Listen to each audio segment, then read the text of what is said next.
어떤 나라에 대한 이미지나 인식이 나쁠 수는 있겠으나 그것이 타민족 혐오를 조장하는 시위로 이어지는 것에 대해서는 경계가 필요합니다. 그럼에도 일본에서는 혐한 시위가 계속해서 일어나 논란이 됐었는데요. 고이케 유리코 도쿄도 지사가 이 혐한 시위에 대한 대응을 소극적으로 하고 있어 눈살을 찌푸리게 하고 있습니다. 도쿄에서 혐한 시위는 자주 일어났지만 지난 6월 14일의 시위는 특히나 수위가 강했던 바 있습니다. 당시 시위대는 하루라도 빨리 일본에서 한국인을 쫓아내자 일본에 있는 한국인을 불태우자라는 말을 외치며 시위를 진행했습니다. 수위가 높아 제대로 공개되진 않았지만 한국인을 강간하고 죽이자는 발언까지 서슴없이 했었다고 전해지는데요. 근 1년 전부터 일본 불매운동을 시작한 한국이라지만 우리는 적어도 그렇게 야만적인 시위는 진행하지 않습니다. 이러한 논란이 커지자 일본 도쿄도 관계자는 시위 중에 있었던 언동이 부당한 차별화에 해당한다는 판단을 내렸었습니다. 고이케 유리코 지사도 이러한 발언이 일본 외 출신자에 대한 부당한 차별, 즉 헤이트 스피치에 해당한다고 판단한 것이죠. 하지만 모순적이게도 누가 이처럼 차별을 조장하는 발언을 했는지 개인이나 단체 이름, 시위 참가자 수 등 구체적인 내용은 일절 밝히지 않았습니다. 조례는 부당한 차별적 언동이 발생한 경우 해당 표현 활동의 개요 등을 공표한다고 규정하고 있어 공개할 정보의 범위를 도쿄지사의 판단에 맡기고 있기 때문인 것으로 보입니다.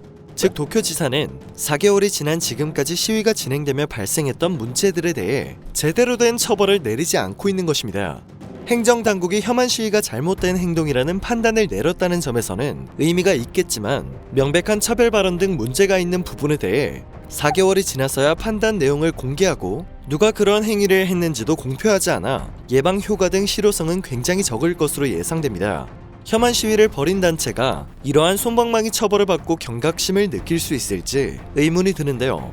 사실 고이케 지사는 작년 9월 벌어진 가두 시위에 대해 12월 부당한 차별이라는 판단을 공표했으나 당시에도 역시 시위 단체 이름을 공개하지 않았었습니다. 어쩌면 예상되었던 일일 수 있는 것이죠. 일본이 다 그런 거 아니겠어 싶으시겠지만 다른 지방자치단체의 경우 상황이 전혀 다릅니다. 대표적으로 가나가와현 가와사키시는 혐한 시위를 반복하면 50만엔, 하나로 약 544만원 이하의 벌금을 부과할 수 있는 조례를 시행 중입니다. 또한 혐한 시위단체의 이름이나 주소도 공표할 수 있도록 하는 등 도쿄보다 강력한 대응을 펼치고 있죠. 그럼 도대체 왜 제대로 된 조치를 하지 않는 것일까요? 이는 고이케 유리코 도쿄지사의 성향 때문인 것으로 추측됩니다. 고이케 지사는 과거 환경상으로 재직하던 시절 A급 전범이 합사된 야스쿠니 신사를 참배하며 우익 성향을 드러낸 바 있죠. 또한 제2한국학교 설립을 위해 도쿄도가 부지를 제공하는 전임 지사의 계획을 백지화하기도 했습니다. 심지어 일본에서 이러한 태도를 보이는 정치인들은 굉장히 많은 상황입니다. 오히려 이러한 성향을 보여야 지지율이 오른다는 말이 있을 정도인데요. 올해 도쿄도지사 선거에서 17만 9천 표를 획득한 사쿠라이는 국수주의를 활용해 지지도를 높였습니다. 그는 한국인을 때려 죽이자, 일본에 있는 한국인을 불태우자 등의 내용을 담은 연설을 계속해온 일본의 대표적인 혐한 인사인데요. 혐한 스피치를 일삼음에도 불구하고 그의 인기는 날로 높아졌습니다.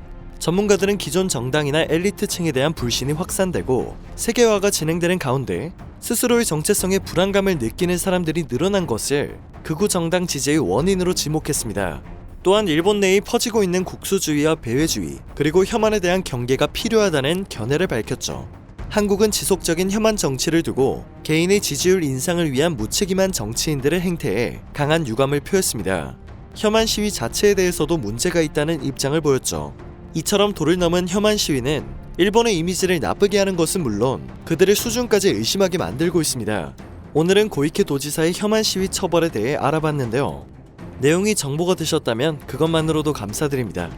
국제 이슈를 이해하기 쉽게 다듬는 로버튜브 되겠습니다.